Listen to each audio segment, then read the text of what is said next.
अस्सलामुअलैकुम।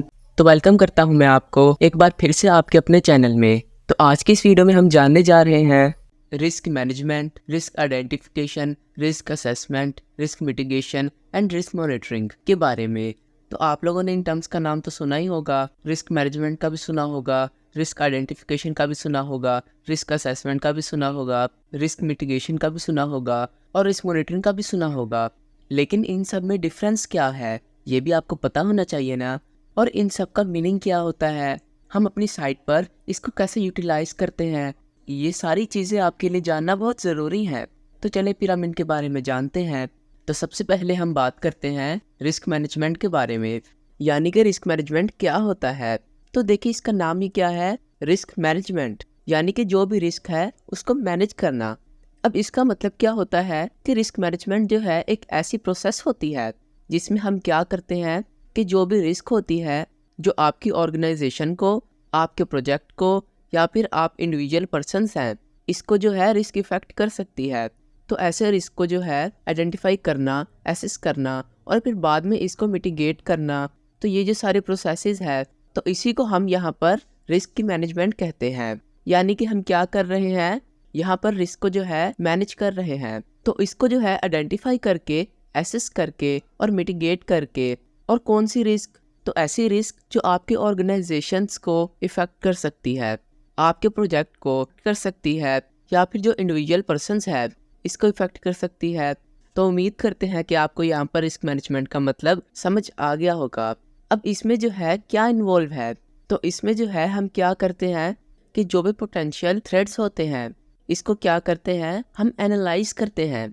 और एनालाइज करने के बाद जैसा कि इसमें जो है हमने पार्टिकल एक वर्क एट हाइट जो एक्टिविटी है कंसीडर कर ली है। अब इस वर्क एट हाइट में कौन कौन से रिस्क यहाँ पर इन्वॉल्व हैं, कौन कौन से हैं पोटेंशियल थ्रेड्स हैं, इसको जो है हमें सबसे पहले एनालाइज करना है। इसको जब हम एनालाइज करते हैं तो इसके लिए जो है हमें स्ट्रेटजीज जो है डेवलप करनी होती है। और वो कौन सी स्ट्रेटजीज, ताकि ये जो इसमें रिस्क इन्वॉल्व है या फिर जो भी थ्रेड्स इन्वॉल्व है तो जो हमने यहाँ पर एनालाइज किए हैं तो इसको जो है हम यहाँ पर जो है मिनिमाइज कर सके या फिर जो है इसको एलिमिनेट कर सके। यानी कि ये जो पार्टिकुलर रिस्क है या फिर थ्रेड्स है इसको जो है हम एलिमिनेट कर सके या फिर मिनिमाइज कर सके। तो ऐसे जो है हमें यहाँ पर जो है स्ट्रेटजीज को डेवलप करना ज़रूरी होता है। तो इसी प्रोसेस को जो है हम यहाँ पर समझते हैं। तो यहाँ पर जो है आपको रिस्क मैनेजमेंट क्या होता है वो समझ आ गया होगा। तो चले अब हम बात करते हैं बाकी टर्म्स के बारे में। तो रिस्क मैनेजमेंट की ये हम प्रोसेस देख रहे हैं, आपको पता है कि रिस्क मैनेजमेंट का मतलब क्या होता है। अब ये जो सारे टर्म्स है जो हम यहाँ पर देखने वाले हैं इसके प्रोसेसेस के जो है यहाँ पर पार्ट हैं। तो सबसे पहला जो पार्ट है वो ये है कि रिस्क को आइडेंटिफाई करना। तो रिस्क मैनेजमेंट की जो प्रोसेसेस है इसका ये पहला पार्ट है।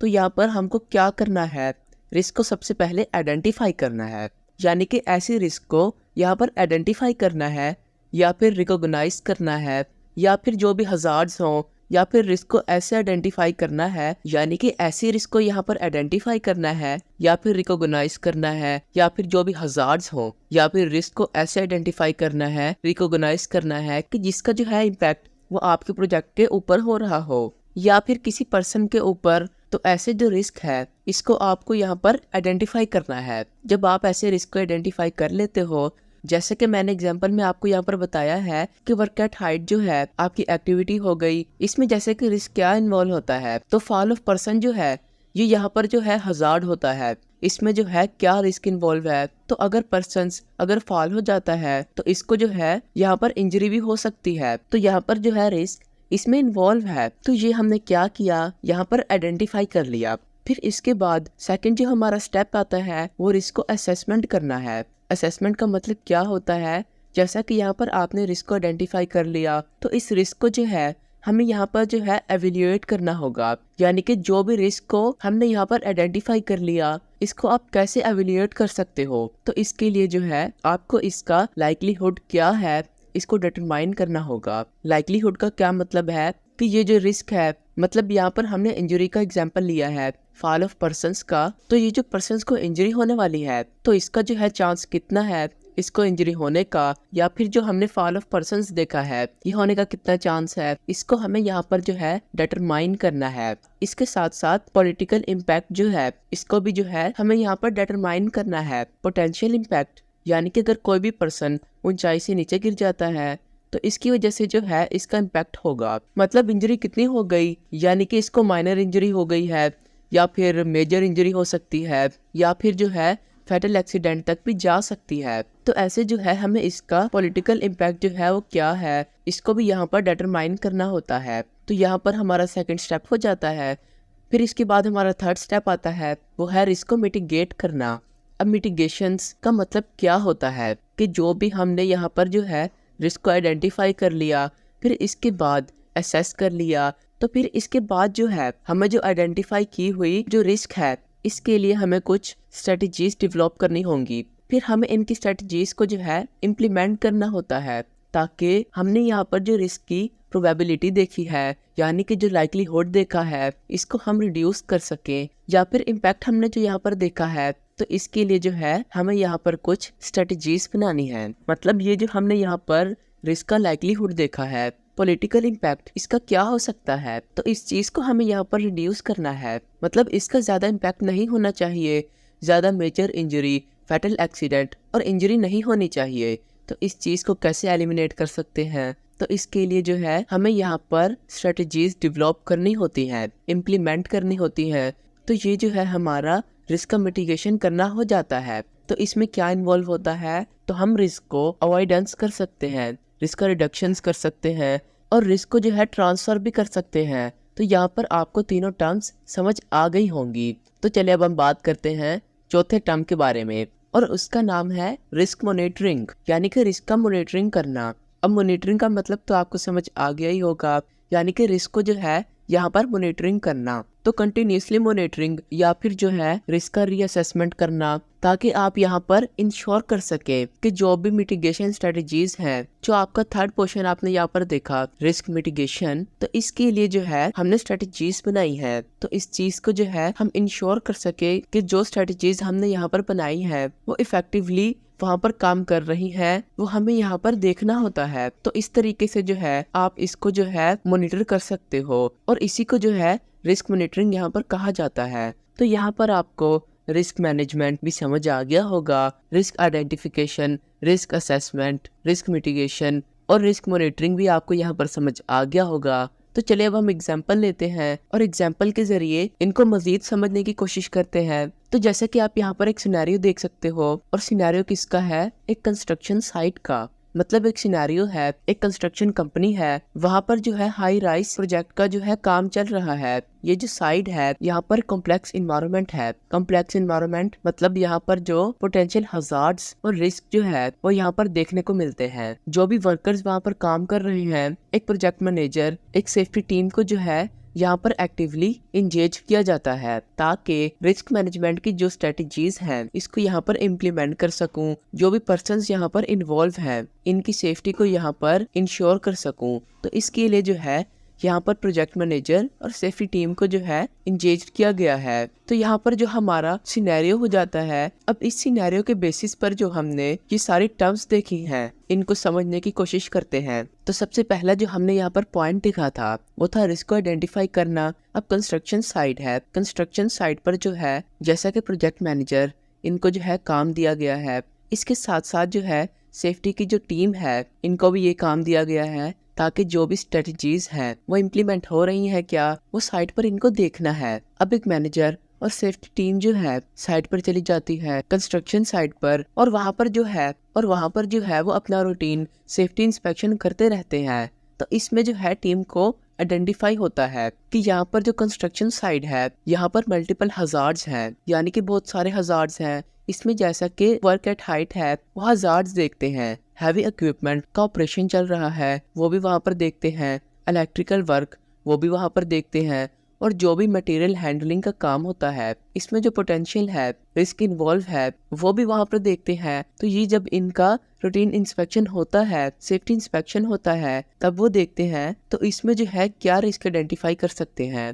तो जैसे कि वर्क एट हाइट जो है उन्होंने एक्टिविटी देखी, इसमें जो है फॉल फ्रॉम हाइट, ये जो हजार्ड है वो यहाँ पर वो आइडेंटिफाई करते हैं। मतलब कोई भी पर्सन अगर ऊंचाई से गिरता है तो इसको इंजरी हो सकती है या एक्सीडेंट भी हो सकता है। वो रिस्क जो है वो वहाँ पर आइडेंटिफाई करते हैं। फिर इसके बाद जो है इक्विपमेंट का माल फंक्शन। अब उन्होंने दूसरा एक्टिविटी क्या देखा है, हैवी मशीनरी ऑपरेशंस। अगर हैवी मशीनरी का ऑपरेशन वहाँ पर हो रहा है यानी कि काम हो रहा है तो इस इक्विपमेंट में जो है माल फंक्शन भी हो सकता है। तो ये जो हजार्ड इन्होंने देखा है। फिर इसके बाद इलेक्ट्रिकल एक्सीडेंट। तो अब जैसा कि बताया गया है कि इलेक्ट्रिकल का काम भी कंस्ट्रक्शन साइट पर चल रहा है तो यहाँ पर इलेक्ट्रिकल एक्सीडेंट भी हो सकता है। ये भी जो रिस्क है इन्होंने आइडेंटिफाई की है। फिर इसके बाद इन्होंने देखा है कि पोटेंशियल मटेरियल हैंडलिंग, यानी कि जो भी मटेरियल हैंडलिंग काम चल रहा है इसमें ऐसी पोटेंशियल है, ऐसी कैपेसिटी है कि इसकी वजह से जो है आपको इंजरी भी हो सकती है। मटेरियल हैंडलिंग इंसिडेंट भी जो है यहाँ पर हो सकता है। ये भी जो इन्होंने यहाँ पर रिस्क आइडेंटिफाई किया है। तो इस तरीके से जो है ये लोग साइट पर चले गए इंस्पेक्शन के लिए और इन्होंने जो है ये सारी रिस्क यहाँ पर आइडेंटिफाई की है। तो चलिए अब हम जानते हैं सेकंड टर्म के बारे में। तो सेकंड टर्म यहाँ पर क्या है, वो है रिस्क का असेसमेंट करना। अब जैसा कि मैंने आपको बताया है कि टीम जो है यहाँ पर असेस कर रही है जो भी उन्होंने रिस्क आइडेंटिफाई की है। तो इसमें जो है लाइक्लीहुड क्या है, इसका जो पोटेंशियल इम्पैक्ट है वो क्या हो सकता है। हर एक जो रिस्क आइडेंटिफाई की गई है इसका जो है वो यहाँ पर असेसमेंट करते हैं। अब इसके लिए वो क्या करते हैं कि फॉल फ्रॉम हाइट जो हजार्ड है इसमें जो है वो देखते हैं कि हाईली लाइकली है, मतलब इसका जो नेचर ऑफ वर्क है वो ज्यादा होता है। इसकी वजह से जो है नीचे गिरने का पर्सन का जो खतरा है यहाँ पर इनके ऊपर बरकरार रहता है। और अगर पर्सन ऊंचाई से नीचे गिरता है तो सीवियर इंजरी और यहाँ तक के इसका फैटल एक्सीडेंट भी इसका हो सकता है। वो यहाँ पर वो आइडेंटिफाई करते हैं और अब यहाँ पर इनको इसका लाइक्लीहुड क्या है पता चल गया है। लाइक्लीहुड यानी कि इसका होने का जो चांस है वो बहुत ज्यादा है, वो भी इनको यहाँ पर पता चल गया है। फिर इसके बाद है कि इसकी सिविरिटी। तो इसकी सिविरिटी में क्या है, तो इलेक्ट्रिकल जो एक्सीडेंट है या फिर इक्विपमेंट का जो माल फंक्शन होता है इसको भी जो है वो असेस करते हैं और साथ ही साथ देखते हैं कि इसका जो है हाई पोटेंशियल इम्पैक्ट जो है हो सकता है जिसकी वजह से इलेक्ट्रिकेशन या फिर सीरियस इंजरी भी जो है वो हो सकती है। मतलब यहाँ पर लाइक्लीहुड जो है वो ज्यादा है, वो यहाँ इनको पता चल गया है। साथ ही साथ इनकी जो सिविरिटी है वो भी जो है यहाँ पर ज्यादा है, वो भी इनको पता चल गई है। इस तरीके से इन्होंने जो भी रिस्क आइडेंटिफाई की थी तो इसमें क्या लाइक्लीहुड है, क्या इसका जो सिविरिटी है वो यहाँ पर जो है आइडेंटिफाई कर लिया है।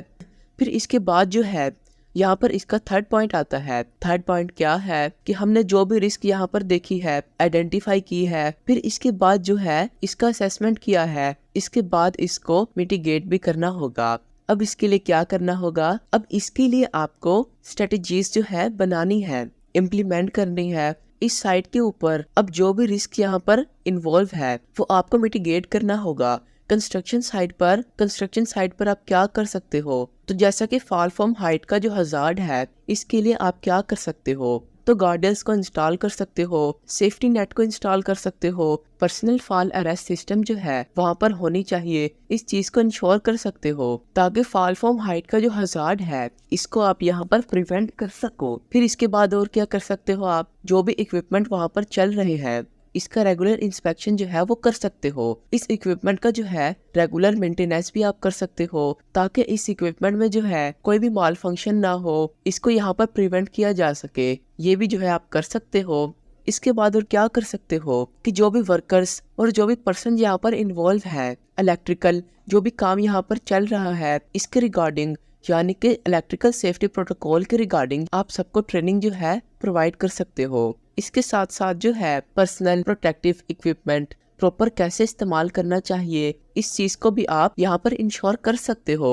फिर इसके बाद आप क्या कर सकते हो, तो आप ये काम कर सकते हो कि मटेरियल हैंडलिंग जो प्रोसीजर है वो स्ट्रिक्टली वहाँ पर फॉलो की जा रही है, इम्प्लीमेंट की जा रही है। इस चीज को आप यहाँ पर इंश्योर कर सकते हो ताकि इसकी वजह से होने वाले जो भी एक्सीडेंट है, इसमें जो भी रिस्क इन्वॉल्व है इसको जो है आप यहाँ पर मिनिमाइज कर सको। तो इस तरीके से जो है आप यहाँ पर क्या कर रहे हो, रिस्क को जो है मिटिगेट कर रहे हो। तो इसके लिए जो है आप यहाँ पर स्ट्रेटेजीज भी बना रहे हो। फिर इसके बाद जो है फोर्थ जो टर्म आती है वो है रिस्क को मॉनिटरिंग करना। अब इसको मॉनिटरिंग करना यानी कि ये जो है ऑनगोइंग जो है एक इवैल्यूएशन होता है, जैसा कि सेफ्टी इंस्पेक्शंस जो आप रेगुलर बेसिस पे कर रहे हो। मतलब क्या कर रहे हो, आप यहाँ पर जो है मॉनिटरिंग कर रहे हो। रिस्क का मैंने आपको यहाँ पर बताया है कि प्रोजेक्ट मैनेजर और सेफ्टी की जो टीम है वो यहाँ पर जो है इंस्पेक्शन करती है। तो टीम जो है वो डिसाइड करती है कि हम इसका क्या शेड्यूल बनाएंगे, शेड्यूल क्या बनाएंगे, हमें यहाँ पर मॉनिटरिंग कब करना है, इसका जो है वो शेड्यूल बनाते हैं। और इस शेड्यूल में जो है जैसे कि मॉनिटरिंग हो गया, तो इसमें देखेंगे कि ये जो इम्प्लीमेंटेड किए गए जो भी मेजर्स हैं वो इफेक्टिवली जो है साइट पर वर्किंग में है, यानी कि काम कर रहे हैं। इस चीज को वहाँ पर देखेंगे। अगर वो देखते हैं कि इन्होंने यहाँ पर जो भी मिटिगेशंस लिए हैं, इसमें अगर वो देखते हैं कि नई रिस्क जो है इनको आइडेंटिफाई होती है, या फिर वो देखते हैं कि कोई अगर जो भी एग्जिस्टिंग उन्होंने जो भी मेजर्स लिए हैं इसके ऊपर क्वेश्चन आता है, मतलब इनको लगता है कि भाई इसकी वजह से जो है इफेक्टिवनेस जो है वो कम होती जा रही है, तो इसमें जो है वो एडजस्टमेंट करते हैं। और एडजस्टमेंट कैसे करना है, तो इस तरीके से जो है आपको इसमें एडजस्टमेंट करना है ताकि जो भी सेफ्टी प्रोटोकॉल जो है वो वहाँ पर इन्हांस कर सके। तो इस तरीके से आपको रिस्क मॉनिटरिंग क्या होता है, रिस्क मिटिगेशन क्या होता है, रिस्क असेसमेंट क्या होता है, और रिस्क आइडेंटिफिकेशन क्या होता है, और लास्ट में रिस्क मैनेजमेंट क्या होता है, इन सब टर्म्स का मतलब समझ आ गया होगा। तो आज के लिए बस इतना ही। वीडियो अच्छी लगे तो वीडियो को लाइक करिएगा और चैनल को सब्सक्राइब करना मत भूलिएगा। तो अगर आपको कोई भी क्वेश्चन है वो आप कमेंट्स में पूछ सकते हो। तो मिलते हैं नेक्स्ट वीडियो में, तब तक के लिए अल्लाह हाफिज़।